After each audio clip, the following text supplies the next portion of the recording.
Hello YouTube, I'm Musikev, and welcome to Zelda Month.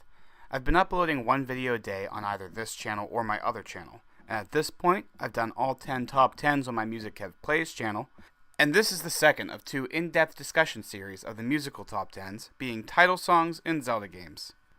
My 10th favorite title theme is from The Legend of Zelda. This is the one that started it all. Koji Kondo originally had rearranged Ravel's Bolero in an 8-bit style, but soon learned that it was under copyright, so he composed an original song that has lasted in memory over 30 years. Kondo composed the original theme for the game's release in 1986, and this theme can be found in some form in every game in the series. I've been debating with myself for some time how I wanted to write these scripts and keep them interesting. With some help, I ultimately decided to cover history, do my little mini lesson, and then how the song inspires other games, or the like. Let's start today by comparing it to what must have been Kondo's inspiration, Ravel's Bolero. The Bolero, like Kondo's title theme, has a distinct rhythmic line played throughout the piece. Ravel meant this snare line to sound mechanical, despite having been commissioned to play it as a ballet. The melody of the Bolero is passed from instrument to instrument as the song goes on. Kondo's title theme does the same, particularly when the melody echoes from voice to voice. Throughout the Bolero, the dynamics go from pianissimo to fortissimo as the piece goes on. Kondo does the same to the best of his ability, adding more complication to the melody and harmony until the song's loop begins again.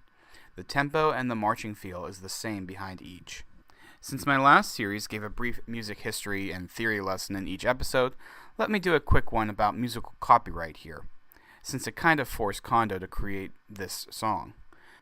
Just to protect myself, I am not a lawyer, and the information given is not to be taken as legal advice. Copyright is meant to protect the original author from having their work taken advantage of.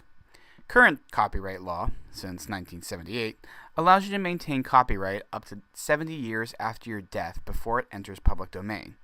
Basically, lets your kids and grandkids continue to collect royalties. Copyright, as its name suggests, gives you the right to copy your work, record, perform, sample, etc., and it sets conditions for the permission for others to do the same. If you're wondering about cover bands, they can perform these cover songs publicly with a license in the hand of either the venue or the band itself.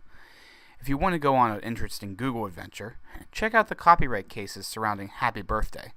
It only went into public domain, early mind you, 2 years ago.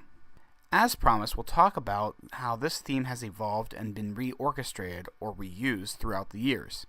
In many games, it is found as the overworld or field music, even if it's just a theme or a phrase. It makes its most frequent appearance in this way. The games that don't use it during gameplay tend to include it in the prologue or history lessons, which is kind of a cool callback. Of course, there's also the ones that use it as their title song, which, though redundant, makes sense from a branding viewpoint. And then you also see ones that throw it out during the end credits as a sort of reward for beating the game. I mentioned branding as one of the reasons for the reuse of this song to be done. This means that those appearances of Link in games outside of his main series should have his original theme musically attached.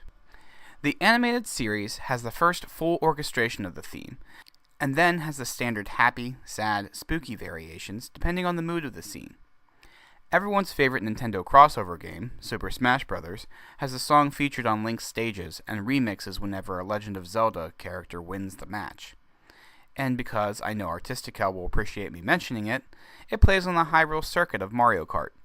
All seriousness though, my favorite reappearance is whenever Lana from Hyrule Warriors hums it while she attacks.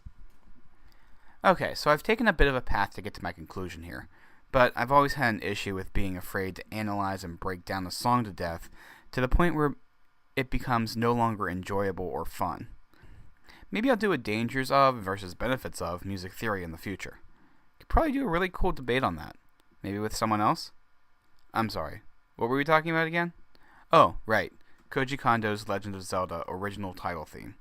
It's a great song and it serves a great introduction to the series for any generation, as iconic as any other title theme and is beautiful in its own right to boot.